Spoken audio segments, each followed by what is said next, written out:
sorry I'm late. Would she be late all the time if she still loved me? What's new? You're always late. I can't do anything right. It's just I'm so stressed from taking the kids to the dentist. Does she care how I feel? Know all the pressures I'm under at work? You don't know what stress is. The dentist said Daniel's gonna need braces. Great. What's that going to cost me? It's not my fault.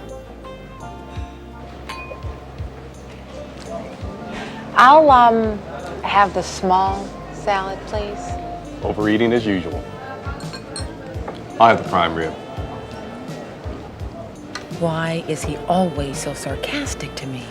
Did you pay the credit card bill? I knew I was forgetting something. It's always about money. What's the matter with you? You don't forget to use the card, do you? He cares more about the money than he does about us. She doesn't love me. She doesn't even look at me anymore.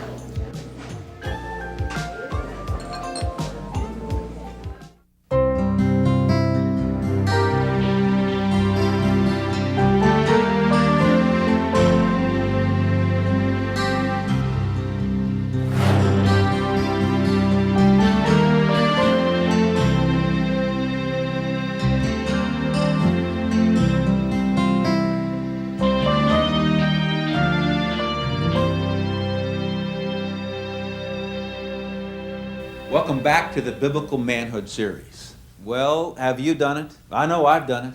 I've heard words come out of my mouth that I cringed when I said it. I mean, I felt one thing in my heart, and I heard harshness coming out of my mouth. How on earth could that be? Maybe you felt like that couple in your marriage too.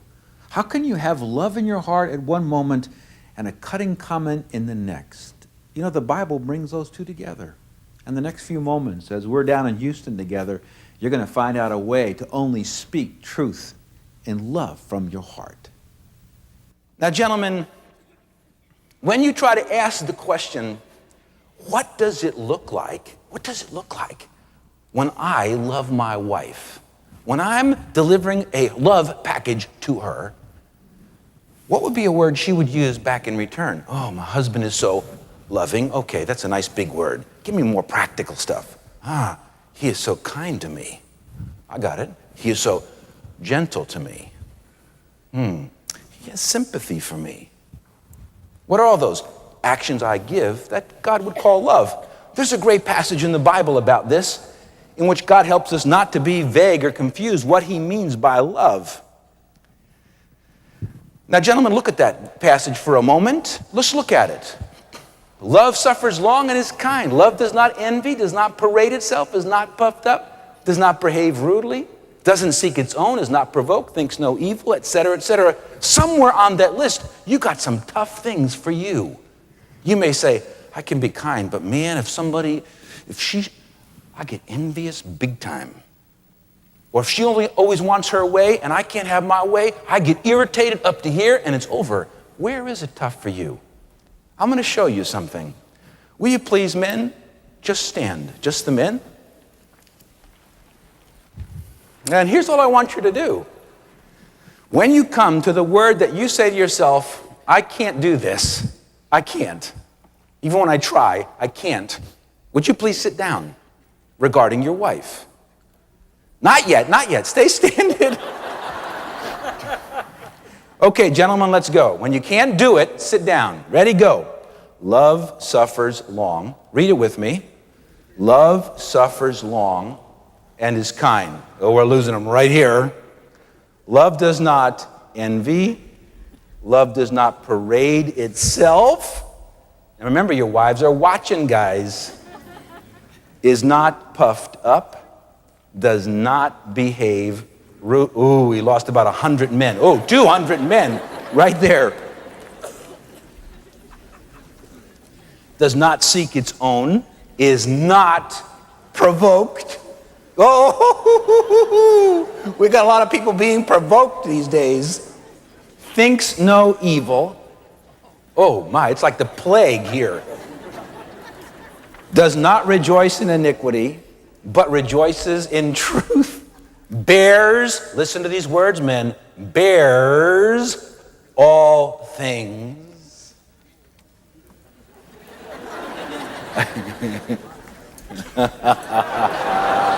Now stay standing, don't lie. Believes all things,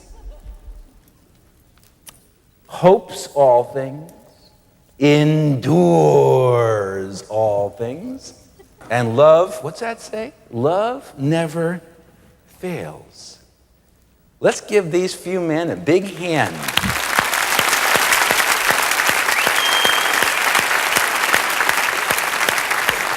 Now, gentlemen, I have a very big confession. This was a terrible thing to have just happened.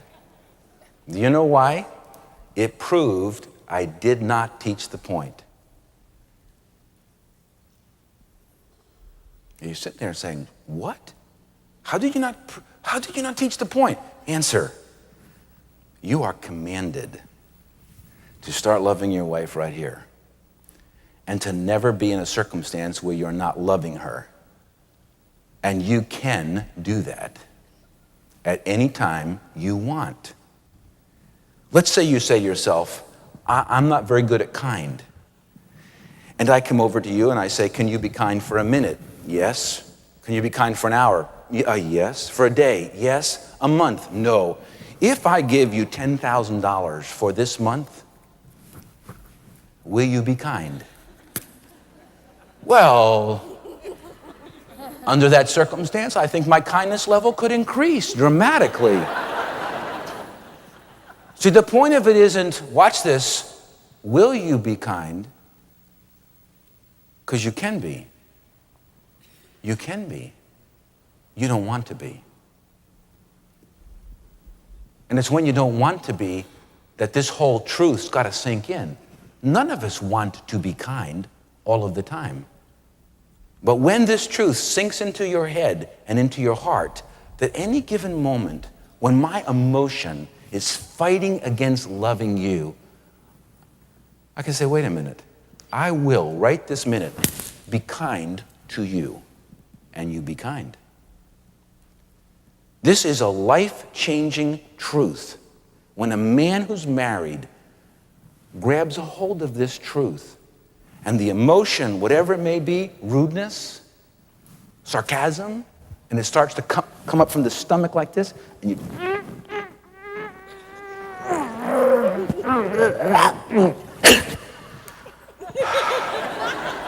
and you give kindness, do you know what would happen in about 3 months? You would be one loving husband.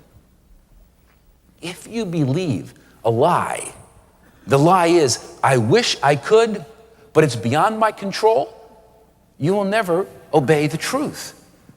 This made an overwhelming difference to me when I came to understand what I'm teaching you by studying myself and realize, Bruce, never stop. Regardless of what she's doing, be kind to her all times. I can do that. I can do that. Yes, I can. Whether or not I choose to is up to me, because he says to me, do it. He doesn't say, I'll do it. He says to me, you do it. Therefore, I can do it. And when a man embraces this, then there's no time in your marriage that this doesn't have to be true. You never have to be sarcastic if you don't want to. You may feel like it, so what? Let's say your boss comes in this one terrible bad day and he's lambasting you. And everything in you wants to punch his lights out. What do? Yes, sir.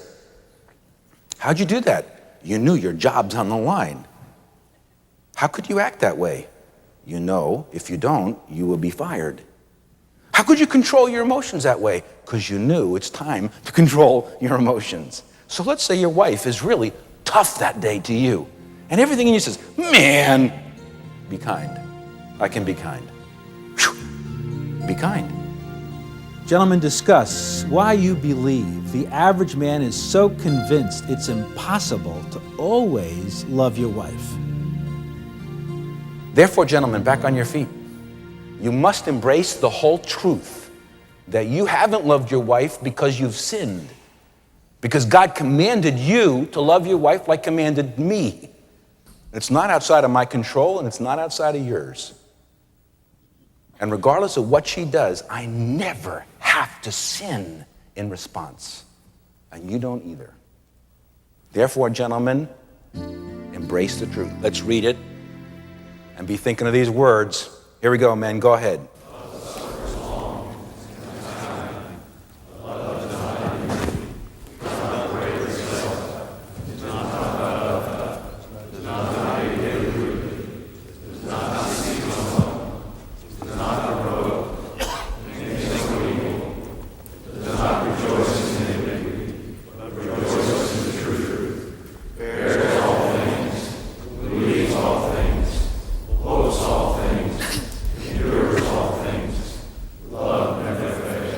That's right, gentlemen. There's no greater love than the love that holds on where there seems nothing left to hold on to. Just hold on to the command God gave to you. That's all. And you will love your wife. Ladies, I think you want to applaud your husbands. Have a seat. Principle number 2, love your wife as Christ loved the church and give yourself sacrificially to her. Principle A, sacrifice means to give up something I want for something she wants. B, Christ loved his church enough to make the ultimate sacrifice. You got to sacrifice. You know, so many times, men are so funny. We say to our wife, sweetheart, I would like to really take you someplace that is going to be exciting. It'll be special for you. I've already bought the tickets. We have a special seat just for us. And in her mind, she's thinking to herself, oh man, he's really going way out for me. It's going to be a French restaurant. Milady with the violin and the fine crystal. And then when you finally drive up, she realizes you bought tickets to the wrestling match. So many times we think about buying something for our wife when our wife doesn't really want something from us. They instead want us. We are the package they are looking for. Principle number 3, love your wife and do not become bitter toward her. That's a very interesting sentence. Why is that there?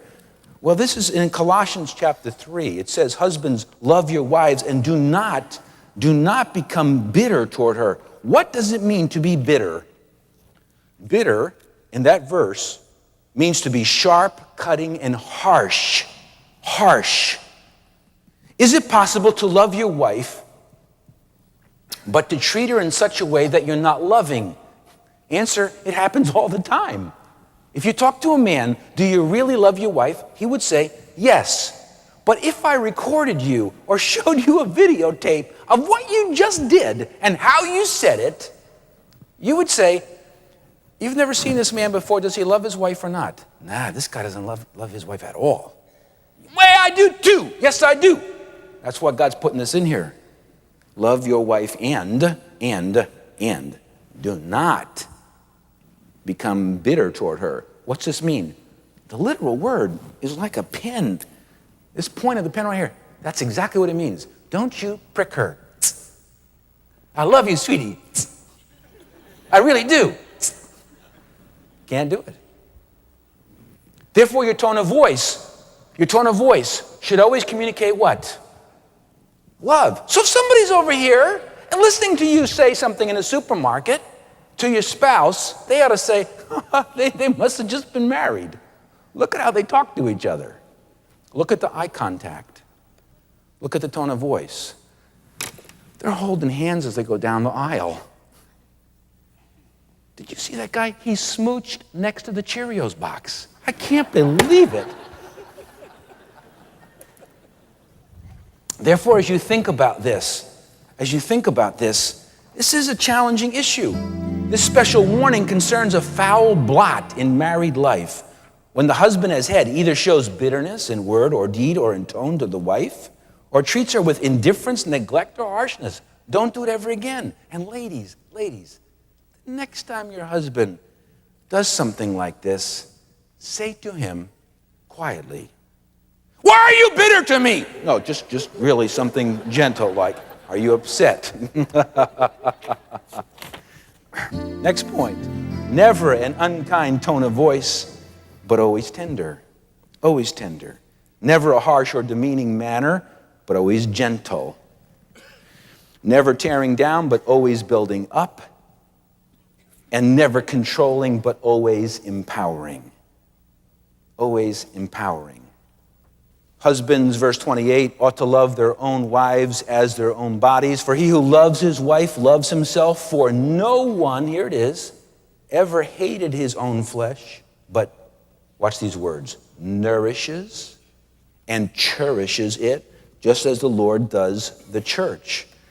Therefore, number 4, if I'm going to love my wife, I have to purposefully nourish and cherish her.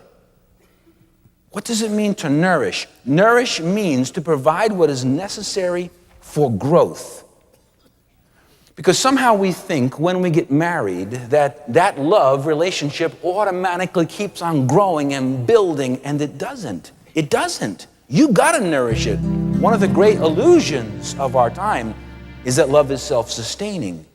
It is not. Love must be fed and nurtured and constantly renewed. Kind of like this picture of the husband nurturing and blooming and feeding his wife constantly. Just nurture. Packages of love being delivered at all times to his wife. Not only that, but you must cherish her. Cherish means to treasure and to treat with tenderness. You know, when you see her in need, or you help her with her clothes when she's going out, or you open the door, or you see her coming in with some packages from the store, you don't sit there and watch her. You get up out of your chair, you go outside, and you say, "Sweetie, can I help you with those packages?" And you take them with her. Why? You're just giving her that honor and that tenderness that she so enjoys. Therefore, here's a great quote for you. Love cures people, both the ones who give it and the ones who receive it. And love in the heart wasn't put there to stay. Love isn't love till you give it away. Now, some of you are thinking to yourself, "Oh, this would be unbelievable if my husband would love me this way. Like he treated me before we got married, where he gave me gifts and sent me flowers from time to time, whispered sweet nothings in my ear instead of, 'Don't forget the garbage.'" What would happen if some of you whose wife aren't here tonight, you went back and you began to do this to your wife? As if you've never done so, find out what your wife needs to feel fulfilled as a woman, then look for special ways to fulfill her needs. At first, she may not believe your changes will last. Don't despair. It takes a long time to develop a sturdy relationship. After hearing a lecture on love and marriage, one man surprised his wife with a box of candy and a dozen roses. "Oh, this is terrible," she said, weeping. "The baby cut his finger real bad. Then I burned your dinner when I couldn't get rid of the vacuum cleaner salesman. The stink is stocked up, and now you've come home drunk."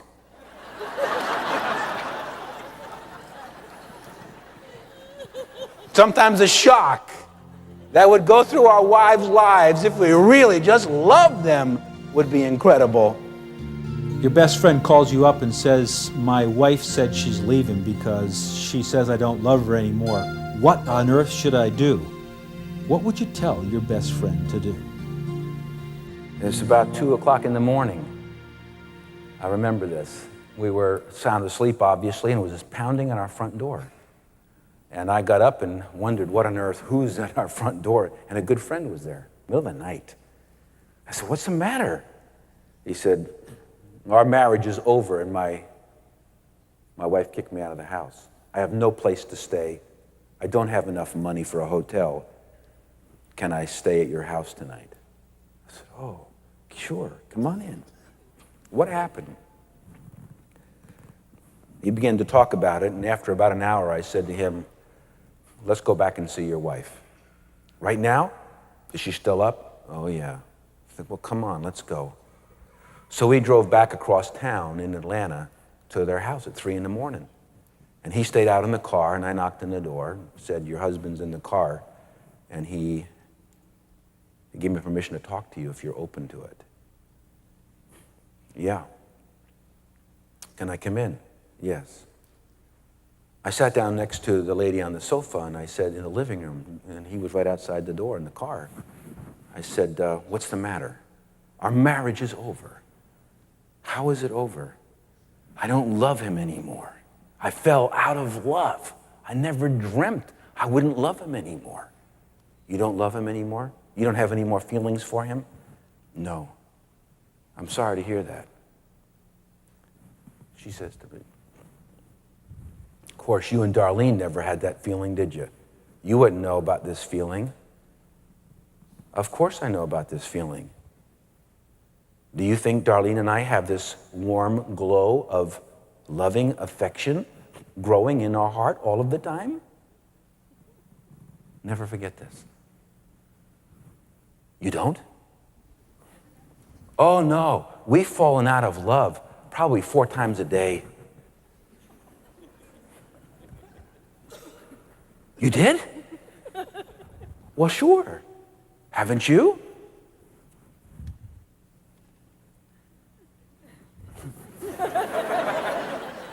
I said, there's nothing the matter with that. That's not the end of your marriage. That means you're having a bad day.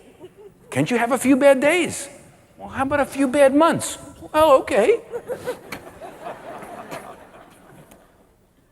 I said, you know, when Darlene and I don't have these feelings, do you think we should just decide the marriage is over because they're not there? Well, yeah. Well, wait a minute. In other words, everything's dependent upon how you feel? Can't you choose to love him anyway?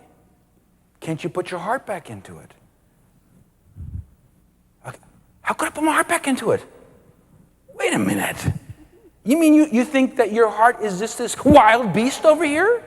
And it's just got all the power in the world to take you? You're just choked everywhere and you just go wherever it...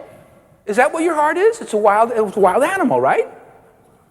Well, I don't think it's a wild animal, but you're not telling me I can love my husband. Of course you can. When? Well, hopefully pretty soon. I want to get some sleep. Well, what do you mean? I said, well, think of it this way. Let's say I was in the office at work, and I was telling a joke with my best buddy there, and we were laughing and roaring, and somebody from down the hall knocks at the door and comes in, and they're weeping because their husband just got in this terrible accident, and he's on the way to the hospital. My buddy and I are laughing, full of fun, and my emotions are way up here. And then I turn, and I see great pain in another human being. And my emotions way up here, and her emotions is way down here.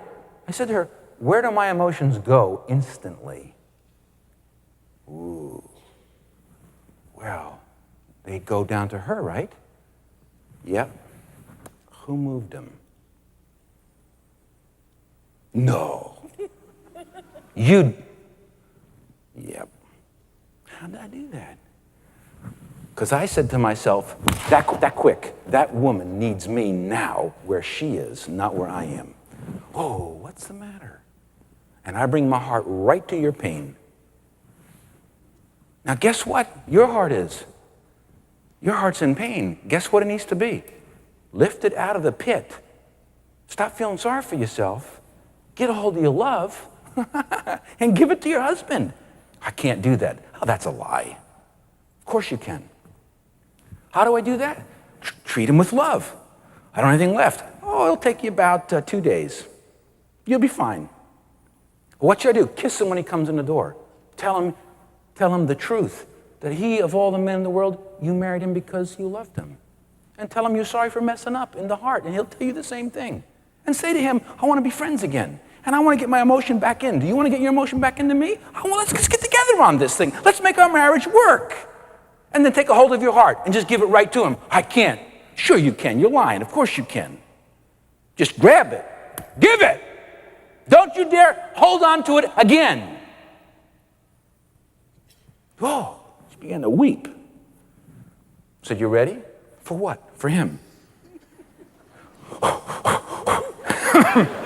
She went into birth labor of love. I went out to him because I had the same conversation with him. I said, okay, man, it's up to you. And it's up to her. Love this woman so much when you walk in this door. It took all of 10 seconds more. I just opened the door and watched. And they were all over each other, crying, apologizing, kissing, smooching, dumb stuff, you know. May I encourage you right here in this Biblical Manhood series to take a hold of your heart right now and open it back up and give your heart back to your spouse, because you may be surprised. Your spouse may turn right around and give her heart back to you. Loving, loving, loving your spouse. Let your heart go to the one you love. Sorry I'm late. I'm just glad you got here. Me too.